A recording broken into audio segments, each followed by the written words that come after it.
ജേസി ഓ എടാ വിഷുവും കഴിഞ്ഞു പെരുന്നാളും കഴിഞ്ഞു ഈസ്റ്ററും കഴിഞ്ഞു. ഇനിയാണ് മെയ് മാസം അപ്പൊ കഴിയും. ഓ അല്ല ജേസിയുടെ കുറച്ച് കരിവാളിച്ചങ്ങൾ എന്താ സംഭവം? എന്റെ ജെകെ ഒന്നും പറയണ്ട. രാവിലെ തൊട്ട് ഒരു 2 മണി വരെ ഇതാ ഈ ക്രിക്കറ്റ്.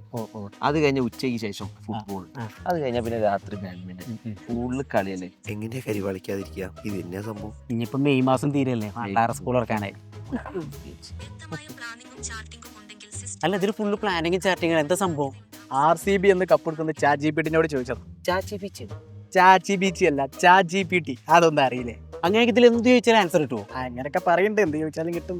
ഞാൻ ഒരു കാര്യം പറയട്ടെ, സ്കൂൾ തുറക്കുമ്പോൾ നമുക്ക് പഠിക്കുമ്പോൾ കളിക്കും ചെയ്യണം ചിരിക്കും വേണം. അതിന് പറ്റിയൊരു സൊല്യൂഷൻ കുറഞ്ഞ പൈസ. കുറഞ്ഞ പൈസക്ക്. ഹേയ്, കളിക്കും വേണം, ചിരിക്കും വേണം, പഠിക്കും വേണം, അതും കുറഞ്ഞ ചെലവിൽ. അങ്ങനത്തെ വല്ല ഓപ്ഷനും ഉണ്ട്? അങ്ങനത്തെ ഒരു ഓപ്ഷൻ ഉണ്ട്. Xylem xylem live session xylem കൊടുക്കുന്ന ഒരു ഫീച്ചറാണ്. ലൈവ് സെക്ഷൻ ഉണ്ട്. റെക്കോർഡഡ് ക്ലാസുകളും ഉണ്ടായിരിക്കും, കൂടാതെ ക്വസ്റ്റ്യൻ പേപ്പർ ഡിസ്കഷനും ഉണ്ടായിരിക്കും. Question paper discussion. കേരളത്തിലെ ഏറ്റവും മികച്ച ഫാക്കൽറ്റീസ് ആണ് സൈലത്തിൽ പതിപ്പിക്കുന്നത്. അഫോർഡബിൾ പ്രൈസിൽ ക്വാളിറ്റി എഡ്യൂക്കേഷൻ, അതാണ് സൈലത്തിന്റെ പ്രത്യേകത. പേടിക്കാല്ല. സൂപ്പറായി. ഇതല്ല ഐഡിയ ആയിട്ട് സംഭവം. ഒരു കാര്യം നമുക്ക് പെട്ടെന്ന് പോയി ജോയിൻ ചെയ്താലോ? സമയം കളയുമ്പോ അതിൽ എല്ലാതും ഇല്ലേ? എന്നാ പിന്നെ പാപ്പാ ഞാനേ ഈ കാര്യം ഉമ്മാനോട് ഇപ്പൊ തന്നെ ഒന്ന് പറയാം കേട്ടോ. ഓക്കെ. ഏത് ഇച്ചെങ്ങായി ലോകത്തോടെ മെസ്സിക്ക് 18 നമ്പർ? ഫുട്ബോളിലെ വിരാട് കോഹ്ലി അല്ലേ മെസ്സി? ഫുട്ബോളിലെ വിരാട് കോഹ്ലി എന്താ ഈ പറയണേ? ഈ ഫുഡ് കഴിച്ചോ? ഞാൻ കഴിച്ചില്ല. ചോറ് കഴിച്ചോ? ഇല്ല. എന്നാ ചാട്ടിയോ?